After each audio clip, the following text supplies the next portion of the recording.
Muy buenas, ¿qué tal? Bienvenidos de nuevo al ápice. Vaya fin de semana de motociclismo que hemos vivido en el Gran Premio de España, circuito de Jerez Ángel Nieto. Y el señor Alex Márquez se ha empecinado en no dejar indiferente a nadie en este mundial, volviéndose a situar como líder del campeonato y consiguiendo además su primera victoria de Gran Premio en un trazado que, a ver, si hablábamos en la previa, que supone un auténtico peregrinaje para cualquier aficionado, incluso también a nivel internacional, y el peso que ha ido ganando en las últimas décadas y cómo se ha ido asentando, ¿no?, en el mundial, este trazado, todo lo que conlleva, pues para un piloto encima de casa, pues imaginaros la sensación que puede haber experimentado el bueno del bicampeón del mundo, en este caso de Moto2 y de Moto3, Alex Márquez, como bien sabéis. Y bueno, esta sí que no es su primera victoria en máxima categoría, pero de Gran Premio sí, porque al final Alex, hace 2 temporadas en su llegada al equipo Gresini con Ducati, ya pudo ganar en esa modalidad que se introdujo en dicha temporada de los sábados, tanto en el Gran Premio de Gran Bretaña, circuito de Silverstone, como el sábado del Gran Premio de Malasia en el circuito de Sepang. Aún así, poner esta guinda al pastel después del fin de semana que estaba llevando a cabo, cómo había empezado, ¿no?, esas 2 primeras sesiones de entrenamientos con 2 caídas para Alex Márquez, sobre todo la segunda, que fue en esa sesión que ya bien sabéis, que es la única que da acceso directo a la Q2, en los compases iniciales, en la curva Sitopón, cerrándose de adelante cuando estaba intentando seguir a Marc Márquez para, ir cogiendo ritmo ir fijándose bien, ¿no?, en qué sitios podía ir aprendiendo de Marc a lo largo del fin de semana. Y sobre todo eso habla muy bien, ¿no?, del nivel de confianza con el que ha empezado Alex Márquez, que no se ha bajado del podio en ninguna carrera, salvo el domingo del Gran Premio de Qatar, en el que obviamente tenía la velocidad suficiente para estar luchando, y hubo un fallo de precipitación de intentar adelantar a las zonas de las curvas rápidas de Gian Antonio, le privó de, como mínimo, estar luchando por el podio. Así que,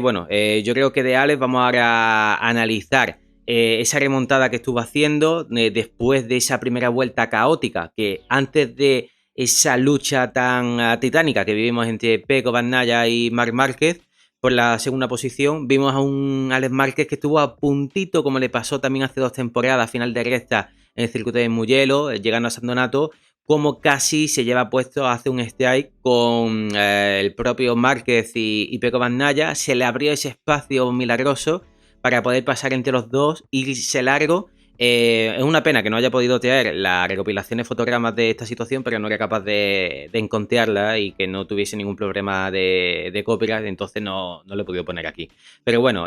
básicamente, ya sabéis, problemas de succión en frenada a nivel aerodinámico, de que al final acabas bloqueando y acabas alargando muchísimo tu frenada. Por suerte, como os decía, se abrió ese espacio milagroso en el momento para poder no tener que elegir entre quién llevarse por delante, porque fue una situación, como os decía, sumamente delicada. Y luego, saliendo de la curva 6 hacia la 7, se pudo reponer muy bien y rápidamente Alex Márquez, porque adelantando en ese punto por delante a Fermín Aldeguer no es nada fácil. Un sitio además que se hace en tercera, alta velocidad. Y luego, a partir de aquí, empezó a construir su carrera adelantando a Pecco y dando caza a Fabio también, del cual hablaremos. Tenemos muchas cosas por delante. Y os voy a poner ahora la relación que os decía, consecuencias de fotogramas de dichos adelantamientos que, reflejan muy bien el nivel de determinación y de, confianza suprema que tiene Alex Márquez encima de su moto. Antes de ver esos adelantamientos, pongo aquí en pantalla el estado en el que se quedó el brazo izquierdo de Alex Márquez después de sufrir esa caída que os decía en el entrenamiento del mediodía del viernes, que, esta foto la ha compartido Germán García Casanova en Twitter. Y para que veamos que, aunque siempre obviamente pensemos que la mejor caída que pueda sufrir un piloto es una reacción que se decide adelante, cuando alguien entra en la grava a alta velocidad, todo se convierte un poco impredecible, ¿no? Al final, esta es la zona del brazo donde el mono, el tejido que lleva, es un poquito más elástico, obviamente, para que la zona también del codo le permita a los pilotos tener movilidad y no vaya la zona del cuero súper rígido y muy ceñido al cuerpo y no te permita estar cómodo encima de la moto, porque todos los cambios de dirección, los movimientos que tienes que hacer, al final, pues claro, necesitas en este punto tener un tejido, algo que flexe muchísimo mejor, ¿no? ¿Eso que implica? Al final que las consecuencias de una caída sean peores, porque obviamente el mono no va a ser tan resistente y no te va a impedir bueno, que tengas luego ese impacto tan fuerte en esa zona de brazo, que aquí pues vemos la cantidad de hematoma que le ha producido, ¿no? Al final, desde luego que Alex Márquez, esta caída y también la de la sesión inicial de Gran Premio de entrenamiento, pues no le privó para nada de seguir teniendo una confianza impresionante y sobre todo de cara al domingo. Y vamos a seguir con esos adelantamientos que os estaba diciendo. El primer adelantamiento sobre Pecco Bagnaia, vuelta 4 para consolidar la segunda posición. Y además Alex Márquez vimos que justo saliendo de este punto del circuito, que van a ser las curvas tan rápidas a la derecha, de la 11 y la 12, la de Rivillet Ferrari, saliendo además de esta última, se pasa por el vértice a más de 160 en cuarta. Y Alex todo el fin de semana iba fortísimo, como os decía, en este punto, de línea a línea, y era capaz de aplicar muchísima velocidad saliendo de este punto para llegar con opciones muy importantes de consolidar un adelantamiento en la última curva del circuito. Y aquí lo vais a ver. Fijaos la distancia que había justo en este punto, que va a ser saliendo de la curva 12, y cómo a medida que se van acercando a la frenada de esa curva Jorge Lorenzo, Alex Márquez cada vez se va situando más encima del italiano para buscar el interior y con esta determinación consolidar esta posición, ganándole el interior, como estoy viendo, al bicampeón del mundo de MotoGP, Pecco Bagnaia. Seguimos avanzando el adelantamiento sobre Fabio Quartararo para conseguir el liderato de la carrera y no soltarlo hasta el final. Aquí en este punto me da un poco de rabia no poder sacar un fotograma justo anterior, pero no he podido encontrar justo la foto que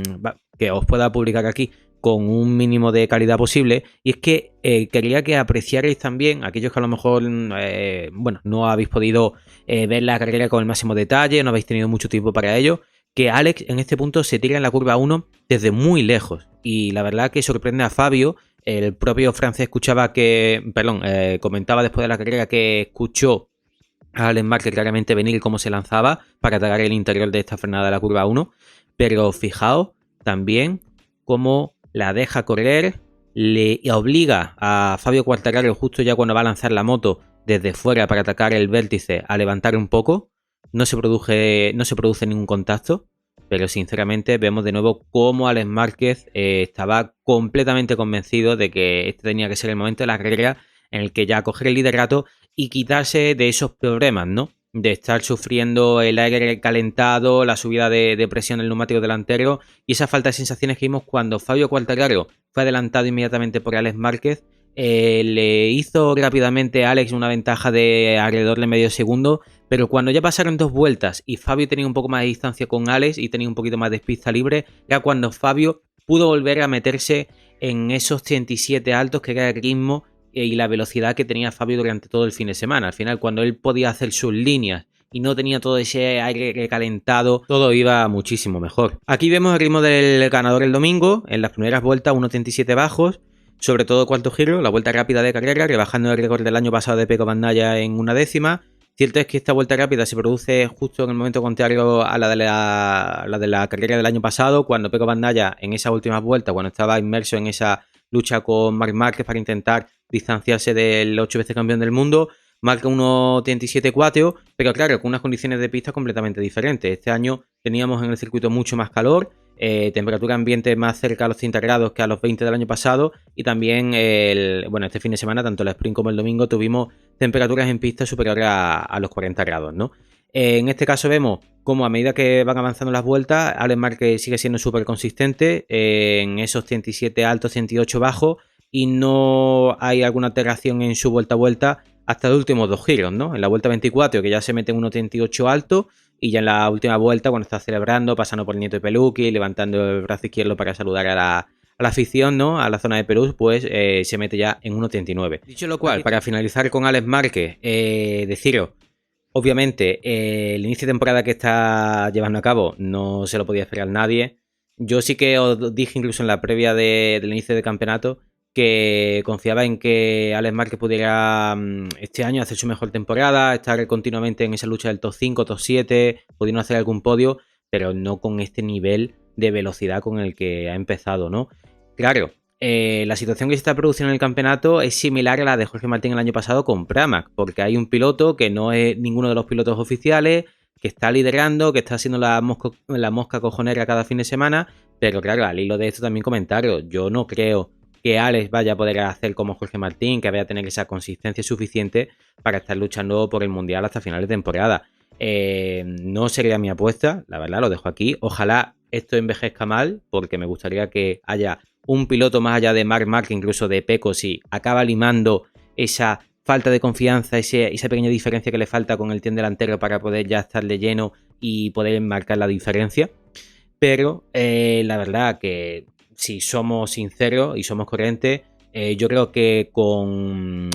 los test por Gran Premio que se han producido el lunes pasado en el circuito de Jerez, Ducati va a querer también poner algo en las motos oficiales que les permita a sus pilotos marcar las diferencias y que no se produzca la misma situación de ver continuamente a ese equipo satélite, ya sea el que sea, da igual. El año pasado era Prama, ahora que tenemos a Resini, ya sea el equipo del VR46, que encima esté ahí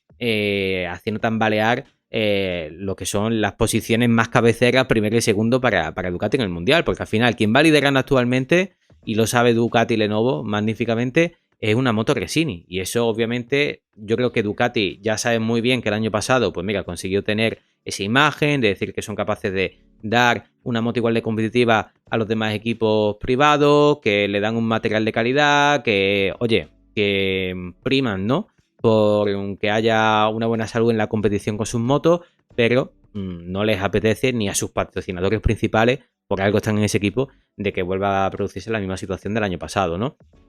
También de Alex, para ya finalizar completamente y pasar al siguiente capítulo en este vídeo, deciros que lo único que le puedo pedir es que quiero que llegue un fin de semana en el que, sin que su hermano sufra una caída, él también se convenza y sienta que está completamente preparado, decidido, determinado para ir a por la victoria. Porque los vemos en las sesiones de clasificación de los últimos grandes premios. Alex siempre se presta a darle rueda en la Q2. Siempre va a ejercer de ese escudero. Yo entiendo que al ser hermano, obviamente, te guarda, aunque sea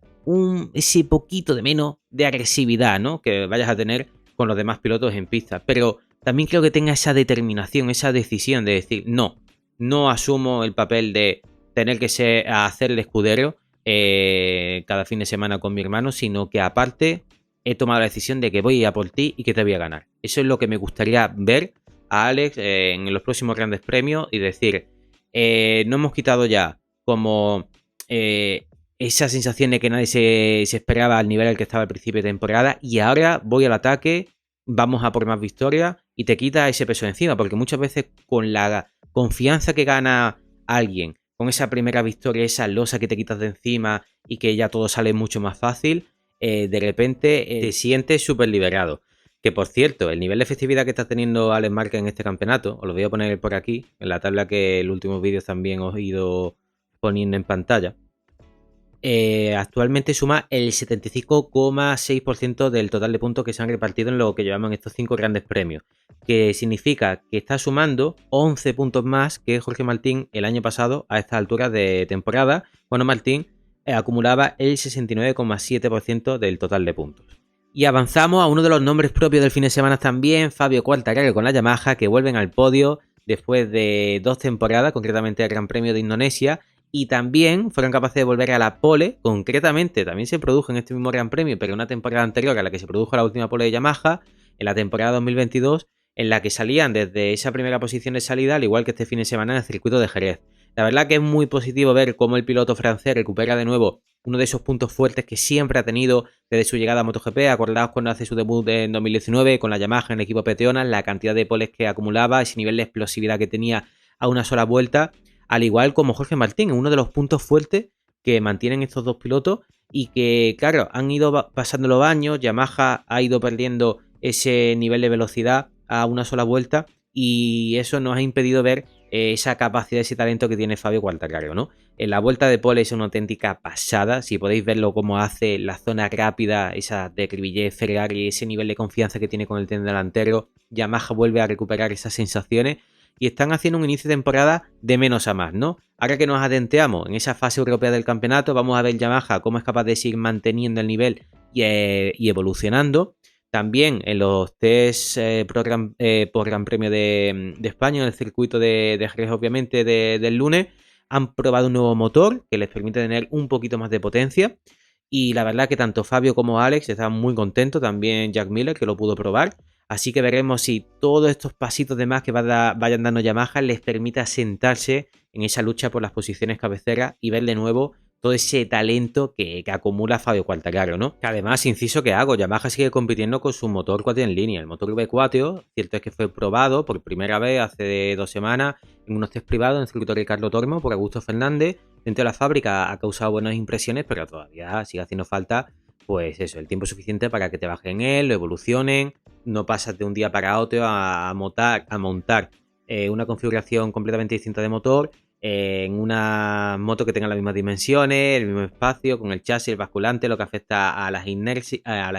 cómo funciona la parte ciclo, configuración de freno motor, en fin, configuración electrónica ya ni os comento. Es que le cambia todo el comportamiento a lo que es el corazón de la moto, ¿no? Entonces, obviamente, Yamaha sigue trabajando en él, mantiene la intención de probarlo en algún wildcard antes de que incluso llegue la parte final de esta temporada. Cierto es que también Yamaha, y bueno, como ha comentado Fabio, que el pensamiento que tenían era de poder montar ese V4 a partir de la próxima temporada, incluso antes de la llegada del cambio de reglamento en 2027 y la nueva cilindrada, por ejemplo, de 850, pero obviamente tienen que mantener una evolución en paralelo. Y si tú actualmente tienes una moto que cada vez está siendo más competitiva, que cada vez se le está viendo más la luz al final del túnel y estás más cerca de esas posiciones de cabeza, no te vas a meter un tiro al pie. Y si ves que no tienes un proyecto completamente seguro, cambiar por completo la filosofía de tu motor y no poder seguir con esta progresión tan constante, ¿no? Y notable que se está viendo por parte de Yamaha. También deciros, yo creo que la filosofía, ¿no? El pensamiento japonés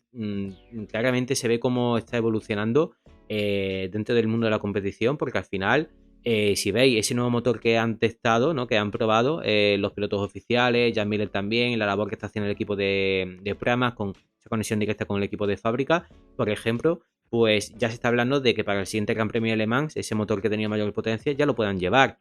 Significa que a lo mejor Yamaha ese tiempo que necesitaba antes para testar todo hasta el mínimo detalle y estar seguros de que había un 100% de fiabilidad, ya no les hace falta seguir acometiendo el mismo tiempo, las pruebas durante el mismo tiempo para dar paso y seguir avanzando en la evolución y decir, pues bueno, nos la jugamos y aunque esto no le hayamos dado todas las vueltas que nosotros nos gustaría, seguimos por este camino porque está dando resultados y los pilotos y tanto también los tiempos por vuelta y los datos de la moto nos están ahora mismo empujando a ir hacia ello.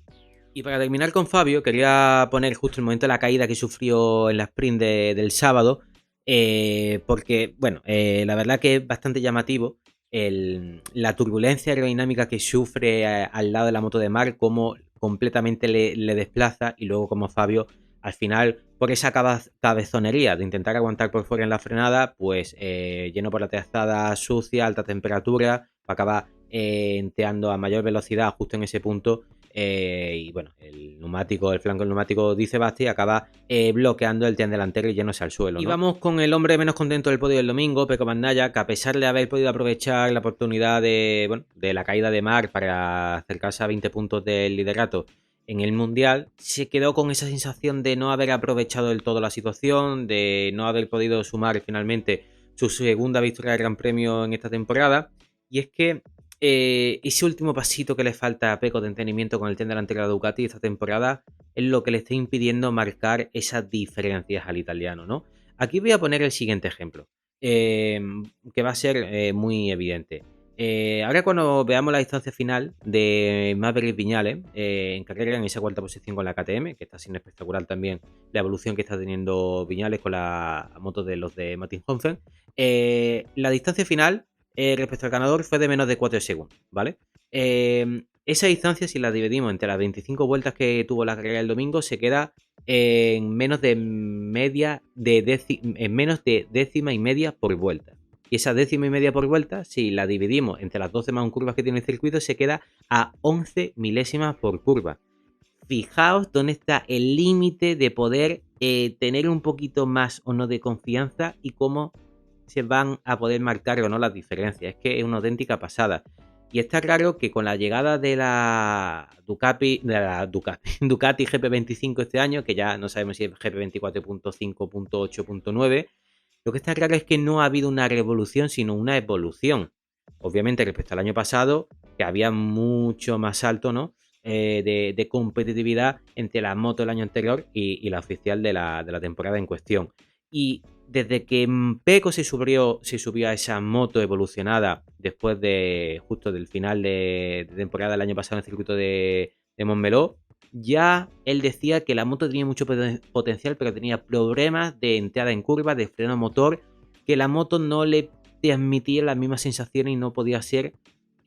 igual de competitivo en ese área como lo estaba siendo anteriormente, ¿no? Al final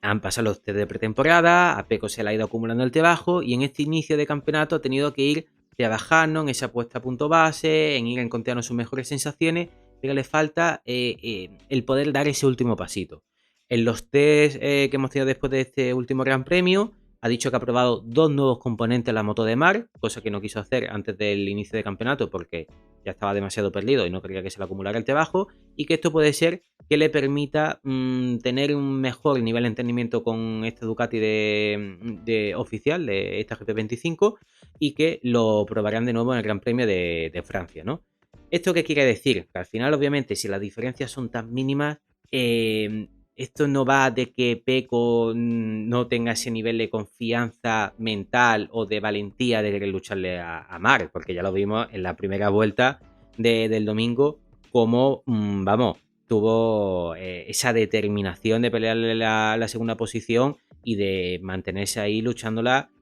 como si no hubiera un mañana. También lo hizo en la primera vuelta al sprint del Gran Premio de las Américas. Y sobre todo a Pecco lo que le falta muchísimo es poder encontrar esas sensaciones que tenga el domingo con la sprint del sábado. Hay muchísima diferencia. El sábado Pecco no estuvo cerca en ningún momento de disputar ninguna posición del podio, más allá en esa tercera posición que quedaba, aprovechando la caída de Fabio en esa segunda vuelta, que no sabemos que hubiera sido capaz también el francés de no haberse caído, ¿no? Y más allá de ese último paso, que por cierto es muy curioso, pero Pecco negaba en Tailandia que fueran problemas de frenada, decía que eran problemas en salida de curva, y luego a partir de Argentina lo hemos escuchado continuamente que lo que le falta es ese nivel de sensaciones de entrada a curva a nivel, pues bueno, un poquito de freno motor y del comportamiento de la moto en este sentido, ¿no?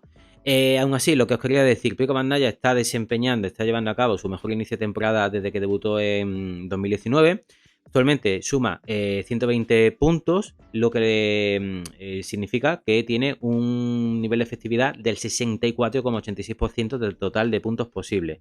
Hace 2 temporadas, su último título de MotoGP, sumaba con 5 grandes premios disputados 94 puntos y el 50,8% de porcentaje del total de puntos posibles. Y lo que había sido su mejor inicio de temporada había sido en la temporada 2021, donde sumaba el 63,2% y sumaba 79 puntos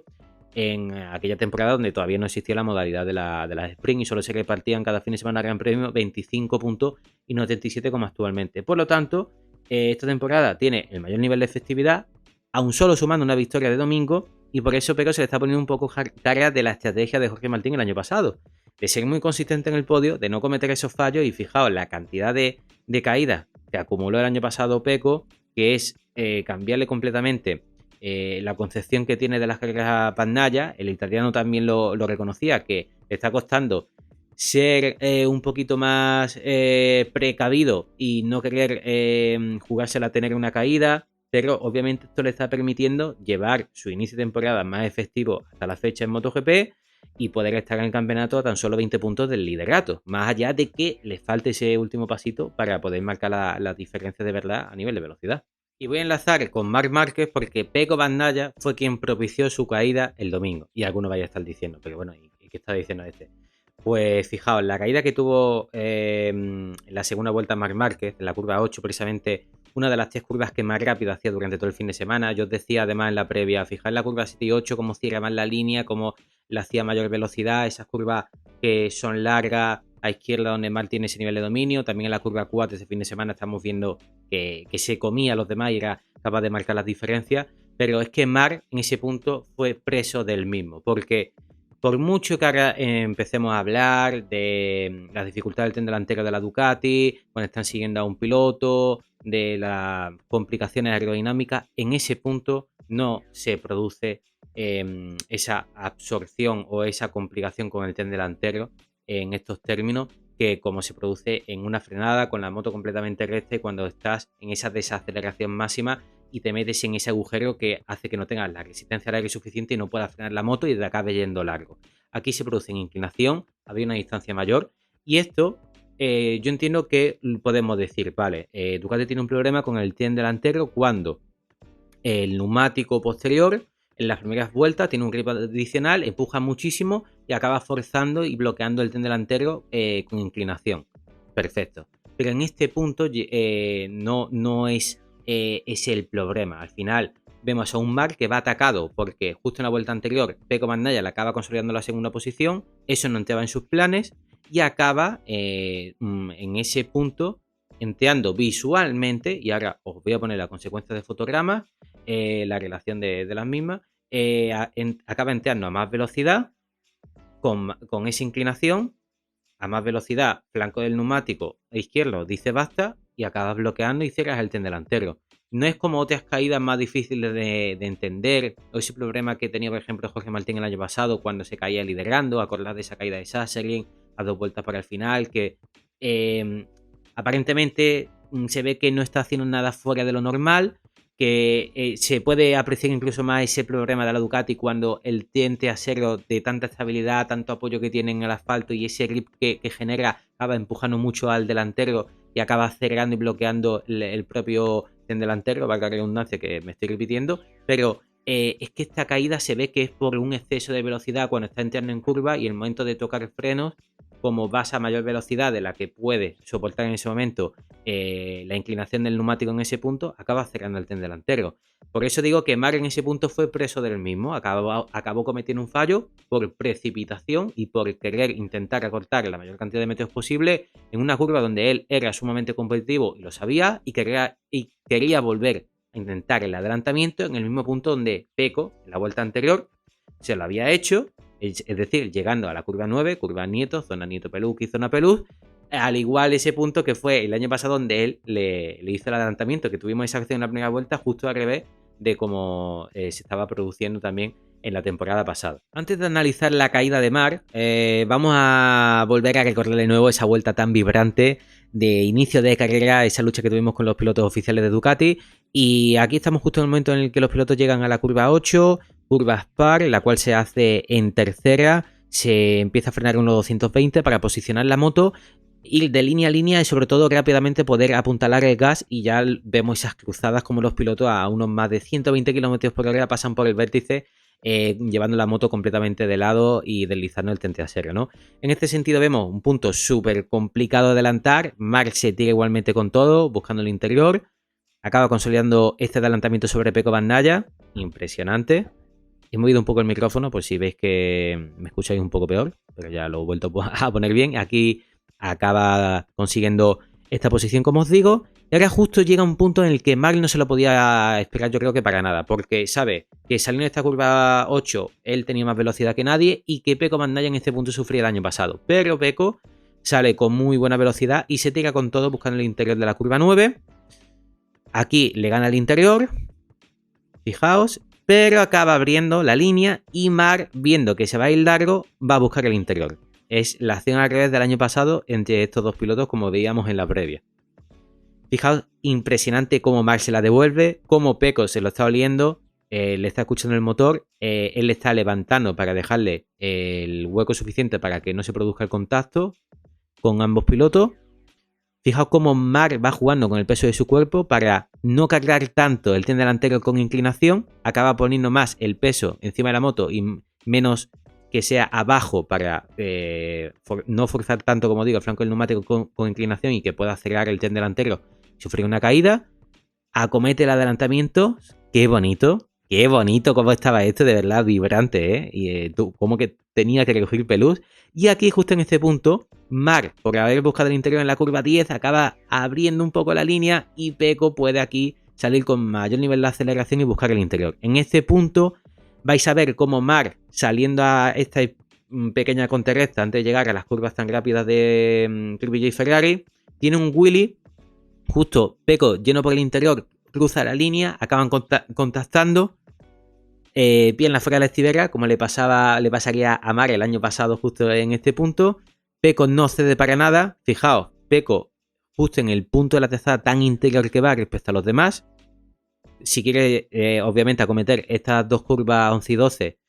se hacen con la línea mucho más abierta para tirarte muy fluido y no perder nada de velocidad cuando ataques el vértice de las siguientes dos curvas. Pero en este caso, como Pecco llevaba al interior y ningún piloto estaba cediendo, pues obviamente las líneas son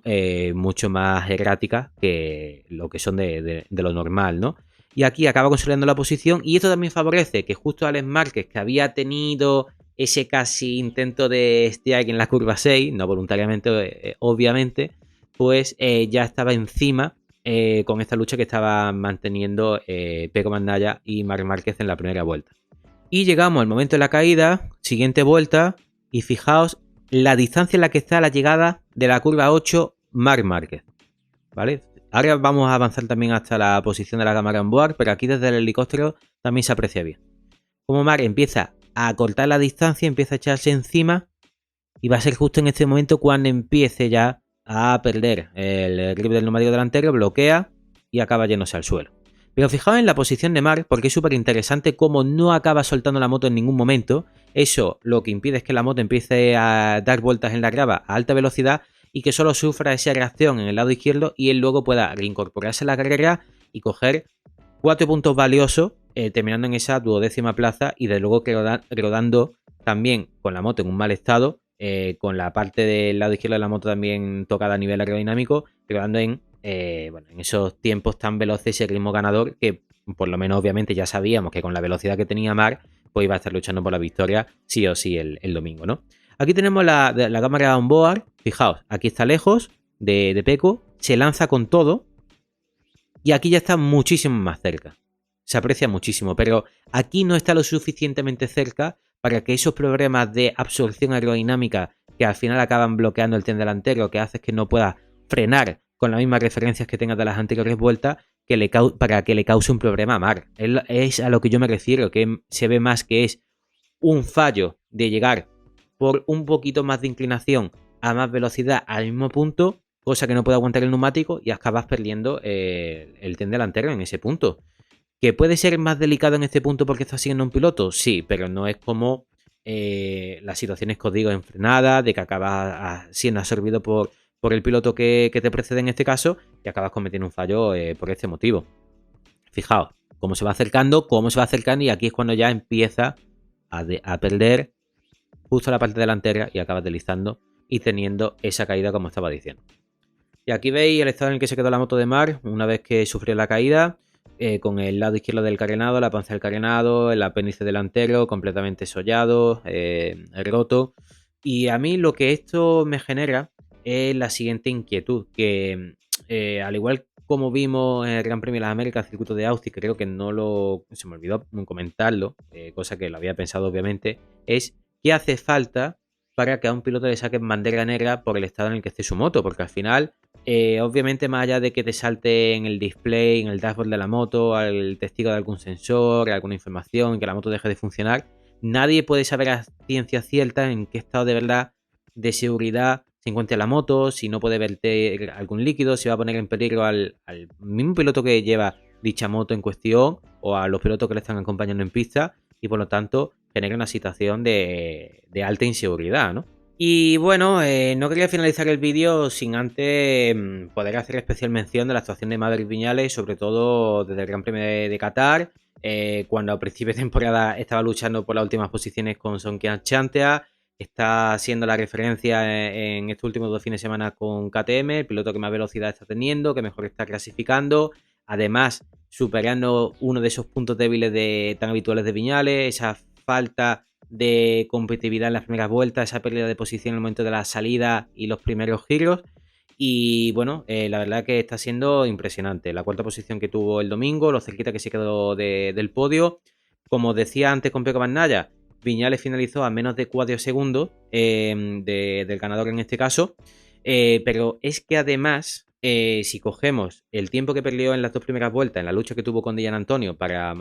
consolidar esa 4ª posición, mejor dicho, fue más de la mitad de distancia final que le separó de Alex Márquez al final de carrera. En la primera vuelta, respecto a Alex Márquez, perdió casi 4 décimas y la segunda vuelta, 1 segundo. Pero es que respecto a Fabio Quartararo, en la primera vuelta perdió casi 1 segundo punto 4, que era el que estaba liderando, y luego en la segunda vuelta, respecto a Fabio, también vuelve a perder Vanberg y Viñales 1 segundo. Es decir, si le sumamos que respecto a Fabio y respecto a la cabeza, obviamente, casi 2 segundos y medio, y acabó a 10.6 de Alex Márquez en la carrera, pues fijaos, las distancias son mínimas. Es que si lo dividimos entre las 25 vueltas, como decía, la distancia final es menos de 4 segundos, y luego entre el total de curvas que tiene el circuito, te sale a 11 milésimas por curva. Pero si le quitas ese tiempo que perdió en la lucha con Dillan Antonio respecto a Fabio en las 2 primeras vueltas, es que te sale a un total de 7 milésimas que pierde por curva en toda la carrera. Es que es una auténtica pasada las diferencias hoy en día en donde están, ¿no? Para que os fijéis, os voy a poner aquí el ritmo de Alex Márquez y a la izquierda el ritmo de Maverick Viñales. La primera vuelta, 44.6 de Alex, que tuvo también esa colada en la curva 6, 44.9 de Viñales, que salió en la segunda fila, 6ª posición. Ahí lo que decía, casi 4 décimas, y luego 38.5 en la segunda vuelta para Viñales y 37.5 para Alex Márquez. Y ahí tenéis ese segundo de diferencia también, ¿no? Y además, uno de los adelantamientos que creo que por los aficionados también ha sido elegido el mejor del fin de semana, fue el siguiente, que lo debo tener por aquí, os lo pongo, cosa que en directo no lo pudimos ver. Siento que la calidad de los fotogramas no sea la mejor de todas, pero bueno, es lo que tenemos. Saliendo de la curva 9 hacia la 10, hacia Peluqui, fijaos como Viñales, un adelantamiento muy parecido al de Márquez sobre Pecco Bagnaia. La verdad que este me parece incluso mejor porque se tira de más lejos y no tiene esa situación tan evidente de poder atacar el interior como Marc. Pero fijaros cómo ataca aquí buscando el vértice de la curva 10. Claramente, de nuevo, esa posición semejante a la de Marc encima de la moto para intentar no cargar tanto el neumático con inclinación, jugando con el equilibrio, su posición del cuerpo encima de la moto, y acaba consolidando lo que sería la 4ª plaza en ese momento para intentar ya parar la sangría, esa diferencia que había con el grupo de cabeza, en este caso, que el siguiente piloto estaba siendo ya Alex Márquez, Pecco Bagnaia y Fabio Quartararo en estas primeras vueltas de la carrera del domingo. Y voy a finalizar el vídeo con la renovación de Jerez hasta el 2031 en el Mundial, que creo que nadie podía casi dudar de que el circuito de Jerez iba a seguir estando presente. Todo lo que mueve, el ambiente, la pasión, la historia, lo que se ha sentado, ¿no?, en el Campeonato del Mundo, creo que era casi indiscutible su presencia en el campeonato, ¿no? Lo que sí, aquí, y con esto voy a ir finalizando el vídeo, voy a hacer una queja, una denuncia, una petición a las autoridades, a las instituciones, a los encargados de los controles de circuito, de los accesos. Por favor, tenéis que trabajar un poco más de cara al aficionado. Habéis batido récord de asistencia, más de 224.000 personas a lo largo del fin de semana. Tenéis que tener unas condiciones mínimas de agua potable, de aseos, que no sean esos baños portátiles que a lo largo del día se recalientan y todo lo que hay ahí, lo que huele no puede ser. Por lo menos poner techados, no sé, en algunas gradas. Es que parece que estoy pidiendo cosas muy locas, pero la cantidad de calor que hace en el circuito a lo largo del fin de semana, cuando se está finalizando abril, llegando a mayo en el circuito de Jerez, el tirarte la mayor eternidad del mundo para entrar en el circuito. Y es que romantizamos cosas que yo lo he hecho también, y de verdad se te quedan muchas anécdotas, recuerdos, estar a las 4 de la mañana, pero no es lo normal tener que estar a esa hora en la entrada de ningún circuito para poder asegurarte de que vayas a tener sitio. Creo que hay que asegurar mínimas condiciones para el aficionado, porque Jerez se ha convertido en la gallina de los huevos de oro y está bien sacar muchísimo dinero. Y vaya a estar pensando algunos, bueno, ¿y de dónde sacas el presupuesto para acometer esa reforma? O poder techar alguna grada, o en fin, todas las cosas que estás diciendo. Pues obviamente de los beneficios que sacan. Es que yo entiendo que se paga un canon bastante grande para que tu circuito esté presente en el Mundial. Yo no sé si ahora, incluso de los 8 millones que estaba pagando Jerez anualmente, subirá a los 12, puede ser, donde estaba ahora el circuito de Cheste de Ricardo Tormo cuando había renovado, el circuito de Barcelona-Cataluña igual. Por ejemplo, también todas las reformas de las escapatorias, todo lo que conlleva esos gastos para un circuito a nivel de logística, de presupuesto, de financiación. Perfecto. Pero también al aficionado creo que se merece que se le dé algo, porque nunca falla, siempre está ahí, pero cada año las condiciones parecen algunas ir casi a peor. Terminar diciendo, este fin de semana, cuarta cita de Superbike, circuito de Cremona, donde el año pasado Petrucci no dejó nada para los demás. Llega Bulega como líder del campeonato, que va a tener ganas de resarcirse después de esos 2 problemas técnicos que sufrió el domingo. Vamos a ver cómo se desarrolla el fin de semana, con muchísimas ganas de disfrutar del campeonato del mundo de las motos derivadas de serie. Siguiente Gran Premio de MotoGP en Francia, próxima semana. Vamos a estar allí, por cierto, en el ápice, a ver si podemos hacer algún contenido especial, grabar algún contenido para que veáis el especial circuito de Bugatti, circuito de Le Mans y nada. Nos vemos próximamente, cuidaos mucho y siempre disfrutando mucho del motociclismo. Nos vemos.